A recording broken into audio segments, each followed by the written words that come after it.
Hello दोस्तों, आपका फिर एक बार बायो इनफाइनाइट अकेडमी में स्वागत है। और कल एनिमल टिश्यू की जो शॉर्ट्स नोट्स क्लास थी, उसकी क्वेश्चन प्रैक्टिस शीट को आज अपन सॉल्व करेंगे। चलिए पहला क्वेश्चन स्टार्ट करते हैं। तो पहला क्वेश्चन अपने को दे रखा है कि दो या दो से अधिक अंग अपनी भौतिक अथवा रासायनिक पारस्परिक क्रिया एक निश्चित कार्य को संपन्न कर निर्माण करते हैं। यानी दो या दो से अधिक अंग अपनी भौतिक एवं रासायनिक पारस्परिक क्रिया से एक निश्चित कार्य को संपन्न कर निर्माण करते हैं। किसका निर्माण करते हैं? अंग तंत्र का। अगला क्वेश्चन है, सभी जटिल प्राणियों का शरीर कितने प्रकार के ऊतकों से बना होता है? 4 प्रकार के ऊतक होते हैं। अगला अपने पास है, उपास्थि का अंतरकोशिकीय पदार्थ होता है। उपास्थि का अंतरकोशिकीय पदार्थ कैसा होता है? ठोस, विशिष्ट, अनम्य, संपीड़न या उपरोक्त सभी। तो इसका अपने पास उपरोक्त सभी होता है। ठोस भी होगा, विशिष्ट भी होगा, अनम्य भी होगा, संपीड़न भी होगा। अगला क्वेश्चन है, मेंढक टॉपिक से, मेंढक निवास करता है केवल मीठे जल में, केवल थल पर, मीठे जल तथा धरती पर या आसमान पे। तो चौथे का आएगा जल में और धरती पर, मीठे जल में। अगला क्वेश्चन अपने को कथन वाला दे रखा है। निम्न कथनों में से सत्य कथन को अपने को पहचान करना है। कितने कथन? 10। तो पहला दे रखा है, एक कोशिकीय प्राणियों में जीवन की समस्त क्रियाएं जैसे पाचन, श्वसन तथा जनन एक ही कोशिका द्वारा होती है। सही है। अगला क्वेश्चन है कि बहुकोशिकीय प्राणियों में समान कोशिकाओं का समूह अंतरकोशिकीय पदार्थ सहित एक विशेष कार्य करता है। ऐसा संगठन उत्तक कहलाता है। बहुकोशिकीय प्राणियों में समान कोशिकाओं का समूह अंतरकोशिकीय पदार्थ सहित। तो ये भी क्या होगा अपने पास? ये भी सही होएगा। अगला क्वेश्चन दे रखा है, हाइड्रा का शरीर विभिन्न प्रकार के अंगों से बना होता है। नहीं, ये गलत होएगा। अगला, कोशिकाओं की संरचना उनके कार्य के अनुसार बदलती रहती है। ये सही होएगा। 5वें का जाएगा दूसरा। 3 कथन सत्य है।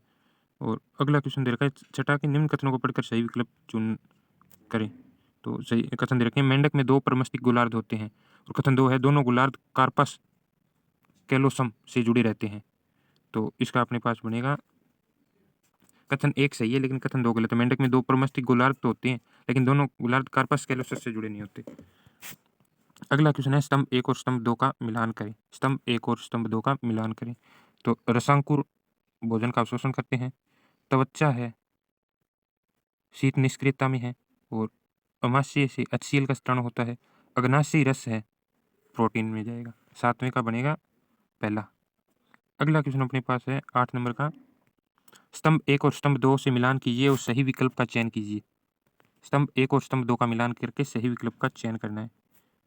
तो 8 का अपने पास, कोलेजन वसा कोशिकाएं, वसा ऊतक, ओस्टियोसाइट और स्नायु संरचनात्मक प्रोटीन तंतु, अस्थि सघन संयोजी ऊतक। नहीं, गलत है, गलत है, गलत है, सही है।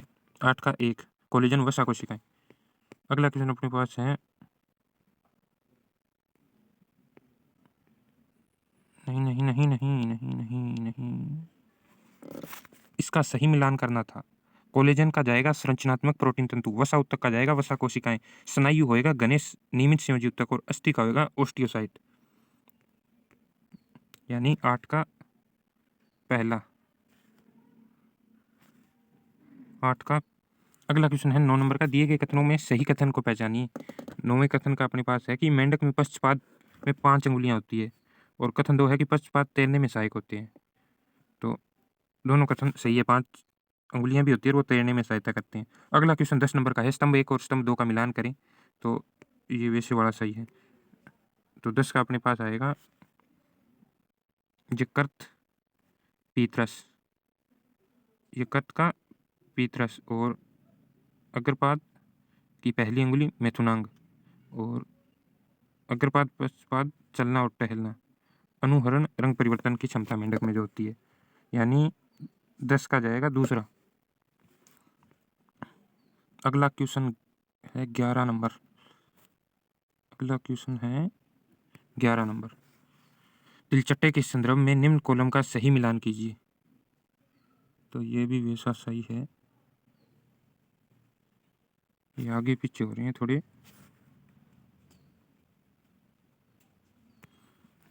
इसका दूसरा जाएगा, अभी आगे पीछे है थोड़ा, मिल नहीं रहा, आप देख लीजिएगा। 12 नंबर का दे रखा है, मेंढक में संवहन तंत्र लसिका का संगठन रुधिर के समान होता है। कारण दे रखा है कि मेंढक में लसिका में आरबीसी और प्रोटीन पाए जाते हैं। मेंढक में लसिका में आरबीसी और प्रोटीन पाए जाते हैं। इसका आएगा, कथन और कारण दोनों आ सकते हैं। संवहन तंत्र लसिका और संगठन के द्वारा नहीं होता और आरबीसी और प्रोटीन भी नहीं पाए जाते। अगला क्वेश्चन दे रखा है 13 नंबर। कथन है कि अस्थि शरीर का सबसे कठोर ऊतक है और कारण है अस्थि की कठोरता इसके मैट्रिक्स के कैल्सी भवन के कारण होती है। इसके मैट्रिक्स के कैल्सी भवन के कारण होती है। कथन और कारण दोनों सत्य और इसका कारण सही व्याख्या भी करता है। अगला क्वेश्चन है हृदय पेशी ऊतक एक संकुचनशील ऊतक है और ये केवल हृदय में पाया जाता है। हृदय पेशी ऊतक हृदय में लयबद्ध संकुचन को उत्पन्न करते हैं। 14 नंबर क्वेश्चन का होगा कथन और कारण दोनों सत्य लेकिन कारण इसकी सही व्याख्या नहीं करता। अगला क्वेश्चन है कि संयुक्त उपकला अवशोषण स्त्राव में उत्सर्जी में महत्वपूर्ण भूमिका निभाती है और कारण दे रखा है संयुक्त उपकला अमाशय की भित्ति में नहीं पाई जाती। अमाशय की भित्ति में नहीं पाई जाती।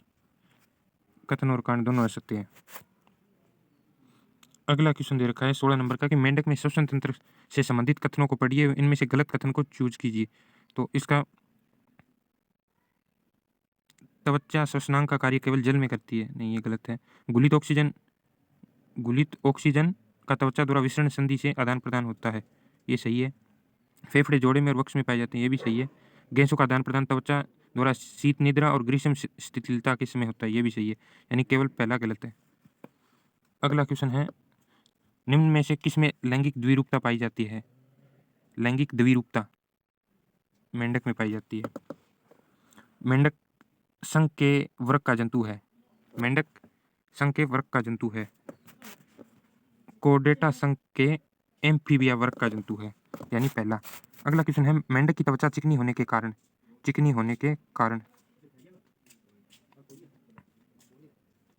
होने का कारण है श्लेष्मा। अगला क्वेश्चन है 20 नंबर का मेंढक का हृदय मिश्रित परिपथ युक्त। मेंढक का हृदय है वो मिश्रित परिपथ युक्त होता है। अगला क्वेश्चन है कि तिलचट्टे के अग्रपंख कहलाते हैं। तिलचट्टे के अग्रपंख कहलाते हैं टैगमिना। और अगला क्वेश्चन है अपने पास 22 नंबर। तिलचट्टे के पंखों का पहला जोड़ा निकलता है और दूसरा जोड़ा निकलता है। पहला जोड़ा निकलता है मध्यवंश से और दूसरा जोड़ा निकलता है पश्चवक्ष से। 22 का दूसरा। अगला क्वेश्चन है 23 नंबर का वसा ऊतक में ए बी और सी को पहचानिए। ए बी और सी एक ही जगह क्या आएगा, बी में क्या आएगा और सी में क्या आएगा। तो इसमें ए तो वसा सेंचन स्थान है, बी ये केंद्रक है और सी है प्लाज्मोलेमा है, यानी 23 का चौथा। 23 का चौथा। अगला क्वेश्चन दे रखा है सही विकल्प चुनकर रिक्त स्थानों की पूर्ति कीजिए। 24 का सल की अनियमित सीमा वाली चपटी कोशिकाओं की परत से बनी होती है और बी की जगह आएगा बहिस्त्रावी ग्रंथियां पाचक एंजाइम स्त्रावित करती है और सी में आएगा संयुक्त उपकला रासायनिक यांत्रिक तनाव के प्रति सुरक्षा प्रदान करती है और डी में आएगा उपकला ऊतक को कोशिका संयोजन उपकला ऊतक में पाए जाते हैं, यानी 24 का बनेगा दूसरा। अगला क्वेश्चन है 25 नंबर। ए बी सी और को पहचानिए। ये देखा ए बी और सी को पहचानिए। तो इसमें अपने पास बनेगा ए तो चिकनी मांसपेशी है, बी हृदय पेशी मांसपेशी और सी कंकाली मांसपेशी है। अगला क्वेश्चन है 26 नंबर का सही जोड़े को चुनिए। सही जोड़े को चुनिए।